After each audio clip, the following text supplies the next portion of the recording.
Las Vegas की चकाचौंध और शोर शराबे से कुछ ही दूरी पर एक बेहद शांत और सुनसान समुद्र का किनारा है। एक रात कुछ टीनेजर्स का एक बड़ा ग्रुप फैसला करता है कि वो यहाँ एक जबरदस्त बीच पार्टी करेंगे। ये जगह शहर से काफी दूर और भीड़भाड़ से कटी हुई है, इसलिए ये इन सब के लिए एक परफेक्ट प्राइवेट स्पॉट जैसा लग रहा था। पार्टी को लेकर हर कोई बहुत एक्साइटेड है। जोर शराबे वाला म्यूजिक बज रहा है, ठंडी ड्रिंक्स का दौर चल रहा है, मजेदार गेम्स खेले जा रहे हैं और पूरी रात हंसी मजाक की आवाजों से गूंज रही है। अब इस रात को और भी स्पेशल बनाने के लिए इस ग्रुप का एक लड़का, जिसका नाम मिच है, सबके मोबाइल फोन लेता है। वो इन सभी फोन्स को एक कार की डिक्की में बंद कर देता है और सबको साफ कह देता है कि ये फोन उन्हें तभी मिलेंगे जब ये पार्टी पूरी तरह खत्म हो जाएगी। उस वक्त माहौल इतना खुशनुमा था कि किसी ने भी मिच का विरोध नहीं किया, क्योंकि हर कोई बस मस्ती के मूड में था। जब ग्रुप के बाकी लोग नाचने गाने और पीने में बिजी थे, तभी वैंस और गिलबर्ट नाम के दो लड़कों को बोनफायर के लिए लकड़ियां ढूंढने भेजा जाता है। वो मुख्य ग्रुप से दूर अंधेरे बीच पर लकड़ियां तलाशते हुए काफी आगे निकल जाते हैं, लेकिन वहाँ उन्हें सिर्फ सूखी लकड़ियां ही नहीं बल्कि कुछ बहुत ही अजीब और रहस्यमयी चीज मिलती है। हालांकि जब वो वापस आकर बाकी सबको इस बारे में बताते हैं तो किसी को इससे कोई फर्क नहीं पड़ता। हर कोई पार्टी और नशे में इतना डूबा हुआ है कि किसी का ध्यान बीच पर पड़ी उस अजीब चीज की तरफ नहीं जाता। रात अपनी रफ्तार से चलती रहती है और जब तक सुबह होती है सब थक हारकर और नशे की हालत में जहाँ जगह मिली वहीं सो जाते हैं। अगली सुबह जब सूरज की पहली किरण पड़ती है तो बीच का नजारा पूरी तरह बदला हुआ था। न वो म्यूजिक था, न वो हंसी, बस एक अजीब सी खामोशी थी। केली नाम की एक लड़की और उसका boyfriend Mitch life guard tower के ऊपर रखे एक लाइफ बोट के अंदर जागते हैं। ये टावर रेत से काफी ऊंचाई पर बना एक लकड़ी का प्लेटफॉर्म था। वो दोनों घर जाने का फैसला करते हैं, लेकिन जैसे ही केली नीचे उतरने लगती है उसकी नजर रेत पर पड़ी एक चीज पर जाती है। एक छोटा सा पक्षी बीच की रेत पर बैठा है, लेकिन उसके पैर वहीं फंस गए हैं। वो उड़ने की कोशिश करता है, अपने पंख फड़फड़ाता है, लेकिन रेत के नीचे से कोई चीज है जिसने उसे जकड़ रखा है। देखते ही देखते केली की आंखों के सामने महज चंद सेकंड्स में वो पक्षी पूरी तरह से रेत के अंदर खींच लिया जाता है। वो गायब हो जाता है, जैसे रेत ने उसे जिंदा निगल लिया हो। वहाँ उसका कोई नामो निशान तक नहीं बचता। केली ये सब देखकर सदमे में आ जाती है और उसे कुछ समझ नहीं आता। लाइफगार्ड केबिन के पास ही खड़ी एक कार में चंडा और उसके दोस्त सो रहे थे। चंडा जैसे ही जागती है वो देखती है कि उसकी दोस्त मारा अभी भी बीच पर रखी लकड़ी की एक मेज पर सो रही है। चंडा उसे उठने के लिए आवाज देती है। मारा धीरे से आंखें खोलती है। कल रात की ड्रिंक की वजह से उसे चक्कर आ रहे हैं और वो काफी बीमार महसूस कर रही है। वो कराहते हुए बैठने की कोशिश करती है और जैसे ही वो मेज से नीचे उतरने वाली होती है, केली टावर से जोर से चिल्लाती है और मारा को वार्निंग देती है कि वो रेत को हाथ भी न लगाए। वो चीख कर कहती है कि जमीन में कुछ गड़बड़ है, लेकिन मारा को उसकी बात समझने में देर हो जाती है। जैसे ही मारा के पैर रेत को छूते हैं, रेत उसके पैरों को मजबूती से जकड़ लेती है। मारा डर के मारे चीखने लगती है। वो खुद को छुड़ाने के लिए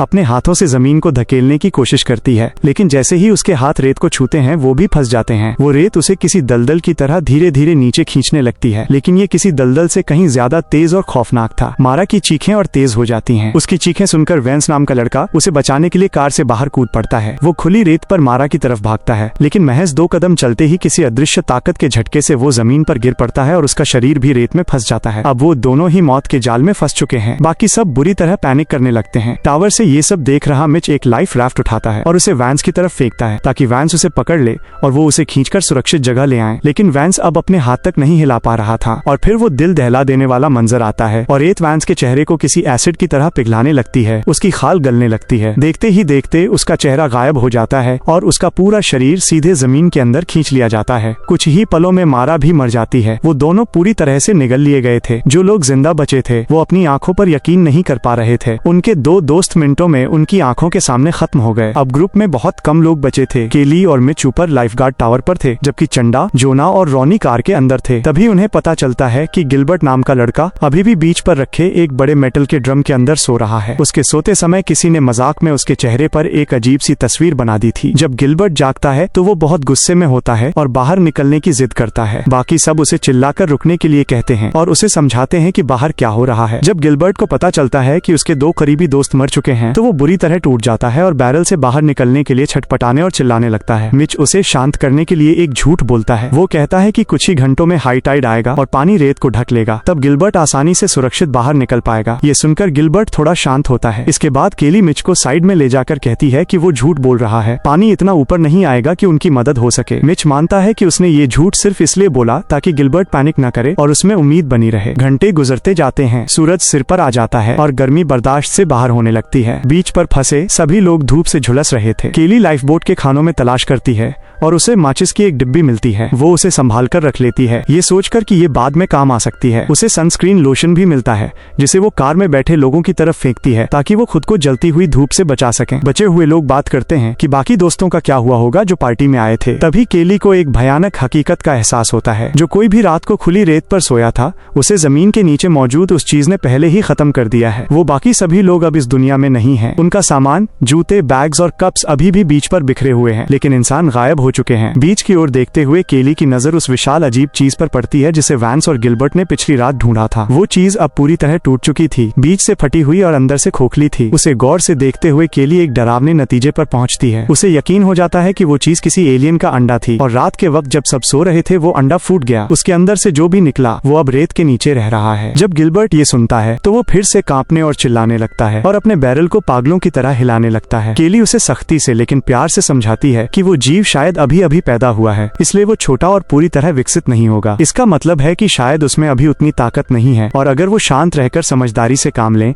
तो उनके पास अभी भी बचने का मौका है। ये समझने के लिए कि वो जीव कितनी दूर तक हमला कर सकता है, केली सॉसेज का एक पैकेट लेती है और उन्हें एक एक करके बीच के अलग अलग हिस्सों पर फेंकना शुरू करती है। जैसे ही कोई सॉसेज रेत पर गिरता है, जमीन से उस जीव के पतले, फुर्तीले और रेत के रंग जैसे टेंटिकल्स बाहर निकलते हैं और उसे झपटकर अंदर खींच लेते हैं। अलग अलग दूरियों पर टेस्ट करके केली ये पता लगाने की कोशिश करती है कि उस जीव की पहुंच की सीमा कहां तक है। इसी बीच एक समुद्री पक्षी झपट्टा मारकर गिलबर्ट के चेहरे के ठीक सामने से एक सॉसेज चुरा लेता है। गिलबर्ट भूखा और फंसा हुआ है और अपनी आंखों के सामने ये सब देखकर वो बुरी तरह टूट जाता है। कुछ और बार कोशिश करने के बाद केली को एक ऐसी जगह मिल जाती है जो काफी दूर है और जहाँ फेंका गया सॉसेज सुरक्षित रहता है, यानी वहाँ टेंटिकल्स नहीं पहुँच पा रहे थे। सबको थोड़ी राहत मिलती है कि वहाँ एक सेफ जोन है, लेकिन चंडा फौरन एक बड़ी समस्या की ओर इशारा करती है। वो सेफ जोन बहुत दूर है और बिना खौफनाक रेत पर चले वहाँ तक पहुँचने का कोई रास्ता नहीं है। तभी जोना को एक आइडिया आता है। वो कार के अंदर से 2 सर्फबोर्ड निकालता है और उन्हें रेत पर स्टेपिंग स्टोन्स की तरह इस्तेमाल करता है। वो एक बोर्ड पर पैर रखता है और फिर दूसरे बोर्ड को आगे कर उस पर पैर रखता है। इस तरह वो जमीन को छुए बिना बहुत सावधानी से मेज की तरफ बढ़ता है, लेकिन जैसे ही वो मेज के पास पहुंचकर उस पर कदम रखने वाला होता है, एक सर्फ बोर्ड उसके पैर के नीचे से फिसल जाता है। जोना का बैलेंस बिगड़ जाता है और वो एक पल के लिए रेत के ऊपर लटक जाता है। उसी पल जमीन से टेंटिकल्स ऊपर आते हैं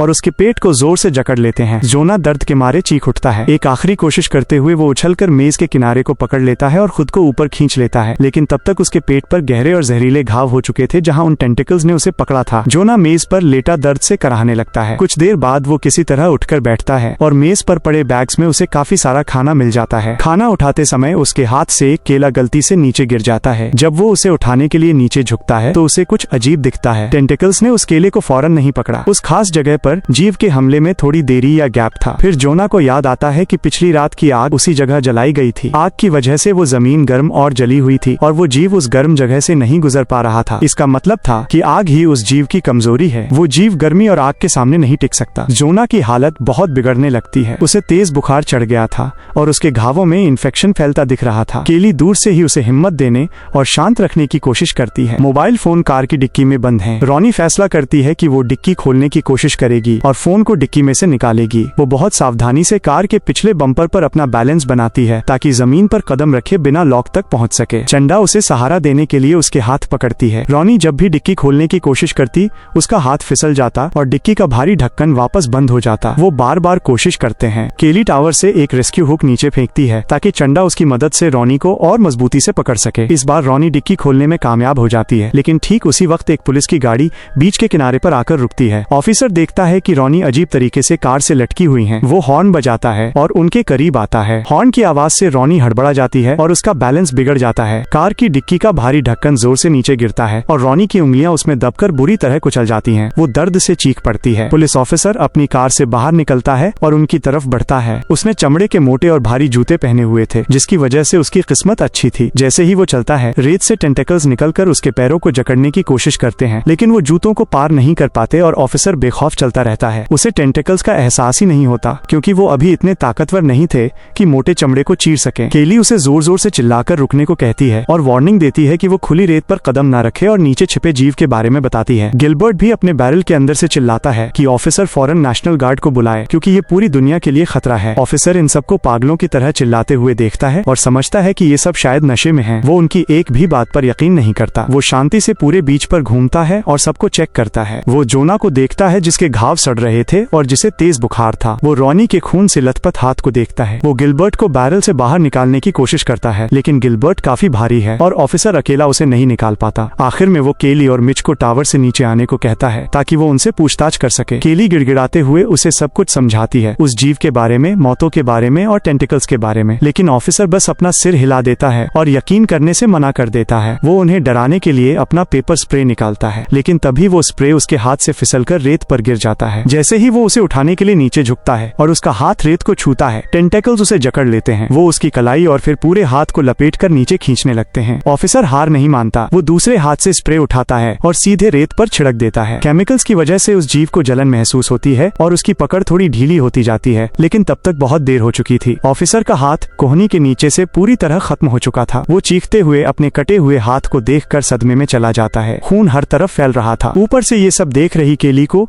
उसके लिए कोई हमदर्दी महसूस नहीं होती। वो सीढ़ी के किनारे तक नीचे आती है और उस घायल ऑफिसर से पेपर स्प्रे छीन लेती है। उसे गुस्सा था कि ऑफिसर ने उसकी बात नहीं मानी। वो उसे वहीं रेत पर छोड़ देती है, जहां वो जीव चंद सेकंड्स में उसे खत्म कर देता है। अब पेपर स्प्रे के साथ मिच एक भागने का प्लान बनाता है। उसे लगता है कि वो ग्रुप में सबसे तेज दौड़ने वाला है। उसका प्लान था पैरों पर तौलिए लपेटना, रेत पर स्प्रे छिड़ककर जीव को कुछ देर के लिए सुन्न करना और फिर पूरी जान लगाकर सुरक्षित जमीन की तरफ दौड़ना। वो जाएगा, मदद लाएगा और दूसरों को बचाएगा। वो चंदा से कुछ तौलिए फेंकने को कहता है। चंदा तौलिए फेंकती है, लेकिन जैसे ही मिच उन्हें पकड़ने के लिए हाथ आगे बढ़ाता है, टावर के लकड़ी का एक हिस्सा टूट जाता है। मिच का बैलेंस बिगड़ता है और वो सीधे नीचे खौफनाक रेत पर जा गिरता है। वो हिल भी नहीं पाता। वो चीखता है कि उसे अपने शरीर का कोई हिस्सा महसूस नहीं हो रहा है। जीव ने उसे पूरी तरह पकड़ लिया है। बाकी सब दहशत में उसे देख रहे हैं, लेकिन अब कोई कुछ नहीं कर सकता। कुछ ही पलों में टेंटिकल्स मिच के शरीर को लपेट लेते हैं, उसके गले तक पहुंच जाते हैं और उसके आर पार हो जाते हैं। मिच का शरीर कांपता है और फिर शांत हो जाता है। जीव उसे जमीन के अंदर खींच लेता है और पीछे रह जाता है बस रेत पर खून का एक बड़ा काला धब्बा। केली पूरी तरह टूट चुकी है, लेकिन वो खुद को संभालती है। अब वही इस ग्रुप की लीडर है। वो खुद को शांत करती है और दूसरों से बात करती है। उसके पास एक नया प्लान है। वो टावर की रेलिंग का एक और हिस्सा तोड़ती है और उसे चंदा की तरफ फेंकती है, जो उसे कार के बोनट पर टिका देती है। केली उस लकड़ी के टुकड़े को पुल की तरह इस्तेमाल करके टावर से कार की तरफ छलांग लगाती है। वो और चंदा मिलकर रॉनी के जख्मी हाथ पर कपड़ा बांधते हैं ताकि खून बहना कम हो। इसके बाद वो तीनों मिलकर लकड़ी के टुकड़ों को रेत पर बिछाते हैं और बहुत संभलकर उस रास्ते से होते हुए उस मेज तक पहुंचते हैं जहां जोना जख्मी हालत में पड़ा हुआ था। रॉनी सबसे आखिर में चल रही थी। खून बहने की वजह से वो बहुत कमजोर हो गई थी और बीच रास्ते में ही उसके पैर जवाब दे गए। वो गिर पड़ी, उसका शरीर सीधे खुली रेत पर जा गिरा। केली फौरन उसके चारों तरफ पेपर स्प्रे छिड़कती है, लेकिन अब टेंटिकल्स बहुत ज्यादा और बहुत तेज हो गया थे। इससे पहले कि कोई कुछ कर पाता, उन्होंने रॉनी को नीचे खींच लिया और उसे मार डाला। अब सिर्फ 3 लोग बचे थे, केली, चंदा और जोना। जोना अपने घावों की वजह से लगभग बेहोश था। मिच के पुराने प्लान पर काम करते हुए चंदा अपने पैरों पर पेपर स्प्रे में भीगे हुए तौलिए कसकर बांधती है। वो एक लंबी सांस लेती है और पूरी ताकत से दौड़कर कार तक पहुंच जाती है। टेंटिकल्स उसके पैरों के पास से निकलते हैं, लेकिन स्प्रे और मोटे तौलियों की वजह से वो उसे पकड़ नहीं पाते। वो कामयाब हो जाती है। अभी भी उम्मीद बची थी, लेकिन तभी वो जीव जमीन के नीचे अपनी जगह बदलता है। वो उस मेटल के बैरल के नीचे पहुंच जाता है जहां गिलबर्ट फंसा हुआ था। बैरल के नीचे की जमीन जोर जोर से हिलने लगती है। वो कंपन गिलबर्ट के शरीर तक पहुंचती है। गिलबर्ट चीखने लगता है क्योंकि जीव बैरल के अंदर से ही उस पर हमला कर रहा था। फिर वो जीव अपने असली टेंटेकल्स बैरल के नीचे से अंदर डालता है और गिलबर्ट को लपेटकर नीचे खींच लेता है। गिलबर्ट की एक आखिरी चीख सुनाई देती है और फिर सन्नाटा छा जाता है। बैरल अब खाली था। कार से ये सब देख रही चंदा फूट फूट कर रोने लगती है क्योंकि वो गिलबर्ट से प्यार करती थी। अब वो जीव सीधे कार पर हमला कर देता है। कार के नीचे जोरदार टक्कर होती है, जिससे चंदा बोनट से टकराकर गिर जाती है और बेहोश हो जाती है। वो कार के पास ही बेहोश पड़ी रहती है। कुछ देर बाद रात हो जाती है। बीच पर गहरा अंधेरा और खामोशी है। रात के करीब 12 बजे चंदा को होश आता है। वो डरी हुई है लेकिन जिंदा है। कार के अंदर उसे एक इन्फ्लेटेबल लाइफ बोट मिलती है। वो उसमें हवा भरती है और उसे रेत पर रख देती है। उसे एक हल्के प्लेटफॉर्म की तरह इस्तेमाल करते हुए वो मेज तक पहुंचती है। वो और केली मिलकर जोना को उठाते हैं। जोना मुश्किल से चल पा रहा था। वो उसे धीरे धीरे कार तक ले जाते हैं और सीट पर लेटा देते हैं। जैसे ही उन्हें लगता है कि वो अब सुरक्षित हैं, तभी रेत से एक विशालकाय टेंटिकल बाहर निकलता है। ये अब तक देखे गए किसी भी टेंटिकल से कहीं ज्यादा बड़ा था। पूरी जमीन किसी भूकंप की तरह हिलने लगती है। उस झटके से केली उछलकर रबर की नाव पर जा गिरती है। उसे चोट तो नहीं आती, लेकिन वो देखती है कि कार की छत पर इमरजेंसी के लिए पेट्रोल के कैन रखे हुए हैं। वो फुर्ती से कार पर चढ़ती है, एक कैन उठाती है और कार के चारों तरफ पेट्रोल छिड़कना शुरू कर देती है। जीव फिर हमला करता है और एक कैन उसके हाथ से छीनकर दूर फेंक देता है, लेकिन केली आखिरी कैन उठाती है और कार के चारों तरफ पेट्रोल का एक पूरा घेरा बना देती है। वो अपनी जेब में हाथ डालती है और सुबह मिली माचिस की डिब्बी निकालती। वो एक तीली जलाती है और उसे पेट्रोल पर फेंक देती है। आग की लपटें तेजी से कार के चारों तरफ फैल जाती हैं। जमीन के नीचे से उस जीव की एक भयानक चीख निकलती है। टेंटिकल्स पागलों की तरह हर दिशा में छटपटाते हैं। गर्मी से वो संतरी और सफेद रंग के होकर चमकने लगते हैं और कार की खिड़कियों पर जोर जोर से वार करते हैं। कार बुरी तरह हिल रही है। केली और चंदा दरवाजों से चिपक कर बैठ जाती हैं और उन जलते हुए टेंटिकल्स को कांच से टकराते हुए देखती हैं। फिर धीरे धीरे सब थम जाता है। टेंटाकल्स वापस खिंच जाते हैं, आग बुझ जाती है और जमीन बिल्कुल शांत हो जाती है। केली और चंदा एक दूसरे को राहत भरी नजरों से देखती हैं, लेकिन फिर उनकी नजर जोना पर पड़ती है। उसकी आंखें बंद थीं और सीना भी नहीं हिल रहा था। आखिरी लड़ाई के इस कोहराम में जोना के घावों ने आखिरकार उसकी जान ले ली थी। वो दोनों खामोशी से उसके पास बैठती हैं और आंसुओं के साथ अपने आखिरी दोस्त को अलविदा कहती हैं। अब इंतजार के अलावा कुछ नहीं बचा था। वो चल नहीं सकती थी और उन्हें ये भी नहीं पता था कि जीव सच में मर गया है या बस घायल होकर पीछे हटा है।